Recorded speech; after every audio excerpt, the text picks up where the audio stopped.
We're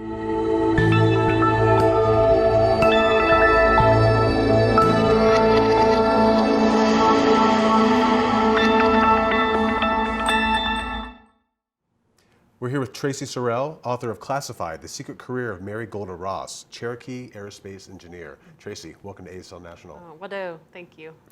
Traci, what inspired you to tell Mary Golda Ross's story? And I guess to that, when did you first learn about her? I learned about her a few years ago.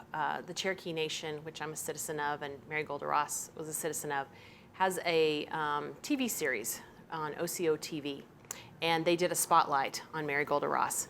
But it was actually my editor at Learner, Carol Hins, who said, I would love for you to write a story about Mary Golda Ross. Would you be interested? And so that was quite intimidating because, what did you say in the title? Like, Cherokee Aerospace Engineer. I'm not an engineer. I don't have a STEM background. And so it was a little, like I say, intimidating for me at first to think about writing about someone who has accomplished these things in a field that I'm not familiar with. But I really took a look at, could I approach it from her as a Cherokee woman and highlighting that, because what I saw was who she was as a person hadn't been the subject of how she'd been portrayed in, works for young people. It had focused on her STEM career, and I thought, but there's more there that needs to be told. And I'm curious as to what your research process was like for this book, because much of her work was classified. So, Yes. so how did you go about discovering her work and her life? Well, again, that's where, like, looking at other things that had been already written for her that were out in the public. Mostly, she was in anthologies that have been about women in STEM, and it had 1 to 2 pages. And as I'm reading this and I'm seeing quotes that she's given in different interviews and things, I'm like, this woman is walking through her life and doing what she's doing because she's been raised in a Cherokee family in a community that has values that I'm very familiar with. And for the time that she was born and the place that she was born, again, I was born and raised in Oklahoma like she was. I looked at, there's a part of the story here that hasn't been told. And so I wanted to really focus on kind of my through line for the story of her as a Cherokee person, bringing that value that men and women are both supposed to be educated, that boys and girls are not seen as different within the Cherokee Nation. And that's not certainly when she was born, or even really when I was growing up in Oklahoma. It was like, it is important for women to develop all their skills and gifts and abilities and help others with those, just as that's the expectation of boys and men who are Cherokee. So from there, I started looking at who I could talk to. And her first cousin, I was able to meet with him. He mentioned that all of her papers and things that she had, like notebooks from work that weren't classified, and her slide rule, all these different items had been donated to the archives at her undergraduate alma mater. So I went over there and went through about 20 boxes. So I was like sitting with Mary, going through these things. And but we also have a wonderful tribal newspaper, the Cherokee Phoenix, and they had done an interview with Mary about 3 weeks before she died in 2008. And in there is a quote that says, she of course she was a gifted mathematician, but she talks about how the qualities that came down to her from her, Cherokee heritage helped propel her to do what she did. And so I knew that I could use that as a through line. It had been my hunch and what I saw from reading about her, but in a nonfiction book, you can't just put what you think about someone in there if there's no evidence for that. So instead of focusing on like all the particulars of the different rockets or planes, et cetera, that she did and tried to figure out those types of things, there's some in the public domain.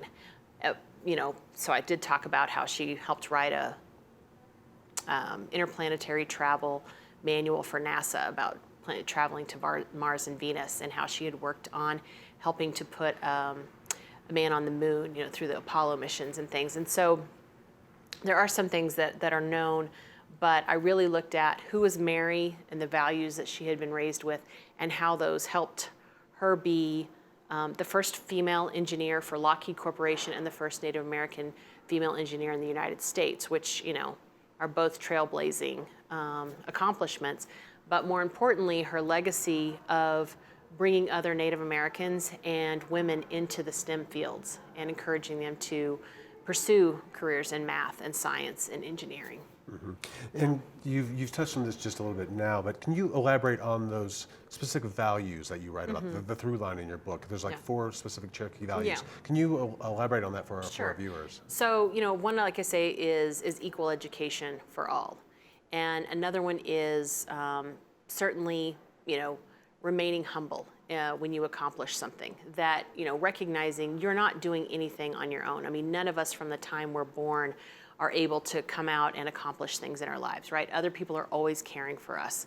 And so anytime Mary would receive any sort of recognition for her work and accomplishments, she was always focused on everyone else in the team has helped to make this possible. I may be standing here, but truly this is shared by all. And she also helped mentor and teach others. Again, kind of that extension of I've been able to get this education, take my natural gifts and abilities and improve those through learning more and helping others with that. So she's just, like I say, an amazing person. And I wanted to have it, when Carol talked about doing the book, Carol Hens, my editor, I could see the need for a picture book because if you look at when young women are, who are very interested in science and math in elementary school, it's like you start to lose them by late elementary and early middle school. So this book is set for the older elementary school. It's, it's a middle grade nonfiction picture book, kind of 8 to 12 is that target entry point. The hope is that they will see that you can bring your whole self into those spaces. And because Mary did, and she wasn't someone who, again, was a household name or a showy person, but she showed up, she did the work, and she was, like I say, a trailblazing woman. How did your Cherokee heritage inform your writing of the book? And do you think someone who doesn't have that heritage, could they tell her story correctly? I certainly think you could tell her story, if you weren't Cherokee, you could tell her story correctly in terms of, like I say, she'd been in all these other women in STEM anthologies that I had seen, but I was like, a key part of who she is and how she walks in the world that I feel like is fundamental to that, I don't think they would have had access to that. So, you can certainly talk about her accomplishments, which there are, many, but in terms of how the genesis of those and how those get played out in her life, it's all based in that foundation. And so when I started writing the book, I looked at what are similarities that Mary and I have, and then what are those kind of key gaps? Because that's a critical part for me in any book that I write. But for this book, I knew that we were both, like I say, Cherokee citizens. We were both women. We had been born and raised in the Cherokee Nation within northeastern Oklahoma. And there's a certain, kind of culture within our, tribal nation, but then also within the state of Oklahoma. And those are often at loggerheads, rather than being compatible. And then we both lived in a number of different states and spent time mentoring others, and working on behalf of other Native peoples outside of our tribe. And then, like I say, there were clear differences. And so I knew that my gaps in knowledge around STEM stuff had to be addressed. So I reached out to Native engineers at NASA because, as I mentioned, when I was researching the archives, I would find notebooks of hers where she had, written all these equations and things, and I wanted the illustrator to be able to use those if she wanted in the art, but I certainly couldn't tell her these were equations about like rocket development or a missile or, plane, because when she first started at Lockheed, she was helping to correct a defect in the P-38 fighter plane. So they were wonderful about that, and it allowed me then to kind of compensate for what we didn't have in common or what I didn't know, about her, and that was really more of the technical side of her professional life. Now, you mentioned the illustrations, Natasha Donovan's beautiful illustrations. They're just these bold, colorful, almost, it has kind of a retro comic book style almost to it. Yes. They're wonderful. Did you have any collaboration with her as she was working on the book? Was there any collaboration at all? What I tend to do, whether it's fiction or nonfiction, if there are materials that I have that I think would be useful to the illustrator, I turn all that stuff over to the art director. And in this case, our editor, Carol Hens, and the art director, Danielle Carnito, actually were in Oklahoma for research, researching with another book that they were working on with another author. And so they said, could we all get together? And I said, yeah, come over to Tahlequah, and I'll show you south of there where Mary grew up. And so we kind of went on this excursion to see where Mary grew up, where she went to school, and kind of had those formative years. And then I sent them everything in the archives. I took, I had over, I don't know, 300 or 400 pictures that we supplied to Natasha. And Danielle sent those off to her. And Natasha was wonderful to collaborate with. I mean, typically the illustrator and the author, don't collaborate, but my books tend to be more collaborative because, like I say, especially where there are elements that relate to, Cherokee culture, things like that, I will share, sketches and the final art with wisdom keepers and culture keepers at home. I mean, certainly we wanted to make sure, like I say, that the NASA engineers that we were consulting with go, yes, this is the right equations for this page, et cetera. But Natasha just did a phenomenal job. I mean, any author will tell you that the art elevates the story beyond anything they could have imagined, and that was definitely the case with this book. I just absolutely love the art. Yeah, it's beautiful. What do you hope young readers get from Mary's story? I really hope that they will see that regardless of what they may be interested in, they can bring their whole selves to the classroom and to whatever it is that they want to do beyond. And, the book starts with Mary loved, math, but when she went to college, she was in a classroom of other males. There were no women in the class, and they treated her horribly. And her attitude was like, I'll just do better than they do, right? And she did.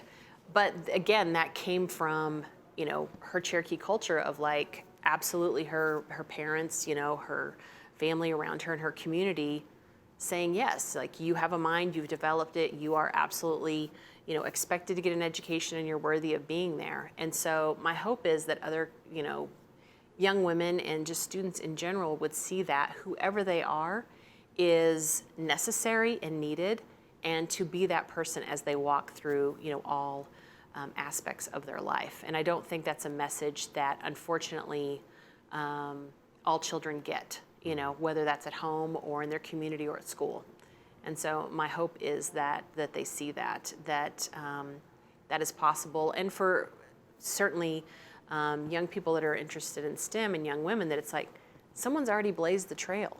You're not paving new ground here. That's been done, and this is someone you can look up to and be a role model.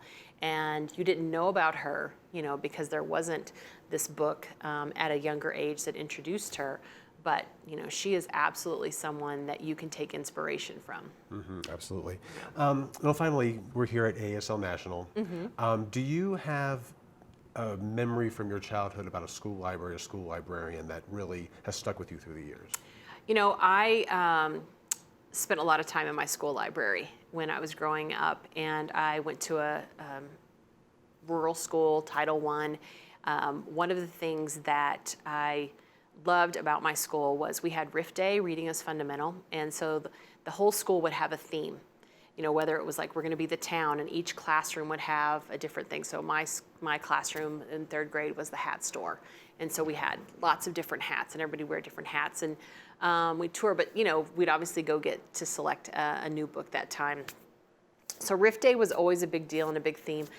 We also had lots of time where we would have different incentives to read. And so whether it was fiction or nonfiction, I was always in the library reading. I loved the fact that if you read so many books, you got to skip school and go to the city park and play and have a picnic lunch, right? I mean, what kid does not want to just be outside? And so I would spend time at home under the sheets, at night with the flashlight reading to make sure I finished the books. And so Mrs. Morrison was wonderful. at just making library time so much fun with her read alouds. And then again, whatever it was we were doing, just it had a very celebratory atmosphere to it. And I think that's kind of carried on, you know, in terms of how I approach like going to the library. I use the public library all the time for, you know, my own research and books and just keeping up on what's out. And I think about how that all started, you know, with her in elementary school. Wonderful. Yeah. Traci, thanks so much for joining us today. Thank you, Wado. I appreciate it. It's been wonderful.